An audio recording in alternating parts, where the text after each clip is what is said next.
প্রাথমিক ও গণশিক্ষা মন্ত্রণালয়ের উপদেষ্টা অধ্যাপক ডাক্তার বিধান চন্দ্র রায় পোদ্দার বলেছেন, আবু সাঈদের শাহাদত বরণের পরেই আন্দোলন অন্য মাত্রা নিয়েছে। আমাদের এই পরিবর্তন ঘটেছে, সেজন্য আবু সাঈদের নাম সর্বাগ্রে উচ্চারিত হয়।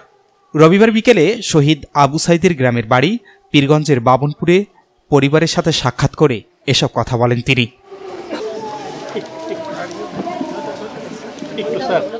তিনি আরো বলেন, আমরা এসেছি আবু সাঈদের শ্রদ্ধা জানাতে এবং পরিবারের সাথে দুঃখের ভাগ নিতে। হারিয়ে ফেলা মানুষের বিকল্প অন্য কিছু দিয়ে হয় না। এই কষ্ট দূর করার সাধ্য কারণেই, এটা সবার আয়ত্তের বাহিরে।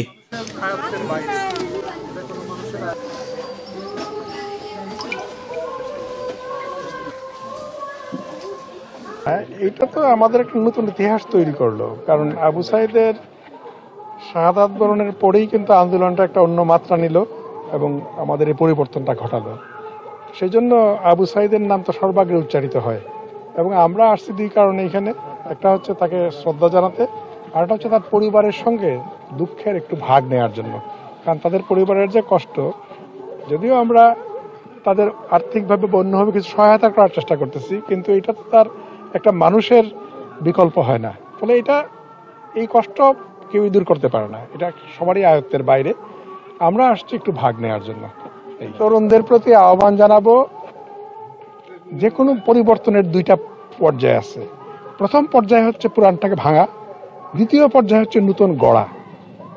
আমি তরুণদের প্রতি আহ্বান জানাবো, তারা প্রথম পর্যায়ে সফল হয়েছে, কিন্তু দ্বিতীয় পর্যায়ে সফল হতে হলে তাদের এখন গড়ার কাজে মন দিতে হবে, নিজস্ব কাজে গড়ার কাজে মন দিতে হবে। এখন আর ভাঙার কাজের প্রয়োজন নেই।